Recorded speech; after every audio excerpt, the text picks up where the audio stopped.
জন্য। আর চাকরি পাচ্ছেন 30 বছরে, মৃত্যুবরণ করবেন 50 বছরে, মানে 20 বছর চাকরি থেকে উপার্জন করবেন। এই জন্য 30 বছর পরিশ্রম করছেন, শ্রম দিচ্ছেন। তো দুনিয়াতে 20 বছর কষ্ট সবর ধৈর্য ধারণ করা যায় না? যদি যায় অবশ্যই আপনি জান্নাতে ঘর পাবেন। আলোচ্য বিষয় যে আমলে জান্নাতে ঘর পাওয়া যায়। 2, আরেকজন ব্যক্তির নাম কি বলছি, কি বললাম? খাদিজাতুল কুবরা। ইনি আল্লাহর নবীর প্রথম স্ত্রী। সে বুখারী 3242 নম্বর হাদিস। আল্লাহ নবী বলছেন, একদিন আমি ঘরে বসে আছি, হঠাৎ করে ফেরেশতা জিবরিল আমার ঘরে চলে এসেছে।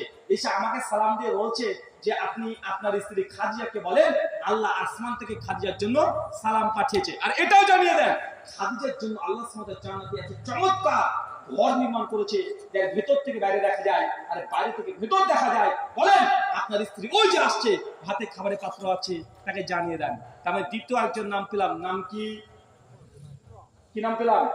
খাদিজাতুল কুবরা। তাকে দুনিয়াতে জান্নাতে ঘর শীর্ষ সংবাদ দেওয়া হয়েছে। 3, ওমর বিন খাত্তাব। সহিহ বুখারী 3820 নম্বর হাদিস।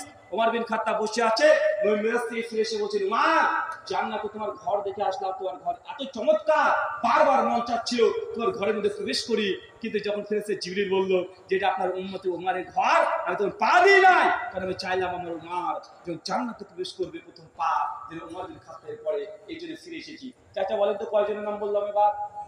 মনে থাকবে ইনশাআল্লাহ।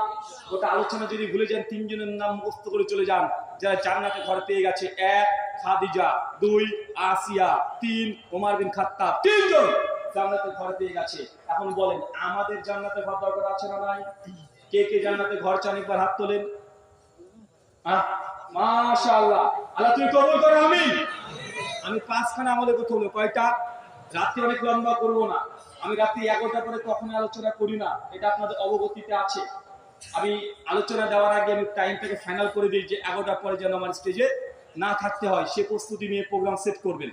তো যাই হোক, তারপরেও 5খানা আমলের কথা বলবো, যে 5টা আমল করলে আপনি ওমর বিন খাত্তাবের মতো, আসিয়ার মতো জান্নাতে ঘর ইনশাআল্লাহ পেয়ে যাবেন। 1 সহিহ বুখারী হাদিস নাম্বার 450। আল্লাহ নবী বলছেন, কেউ যদি দুনিয়াতে একটা মসজিদ নির্মাণ করে দেয়, বাইতে ফিল জান্নাহ, আমি আল্লাহ তাকে জান্নাতে ঘর দিয়ে দেব। চাচা বলেন তো কি আমল করতে হবে? আরো জোরে বলেন, পারবেন তো ইনশাআল্লাহ? টাকা লাগে যে মসজিদ নির্মাণ করতে? আপনাকে যদি বলা হয় মসজিদের 4 লক্ষ টাকা লাগবে ছাদ ঢালাই করতে, আপনার বাড়িতে গেলে আপনি 50 টাকা বের করে দেন, এমন মানুষ আছে না নাই? আর ও জানে যে 4 লাখ টাকা লাগবে, মসজিদের জন্য গিয়েছে, ও মাত্র 50 টাকা বের করে দিয়েছে।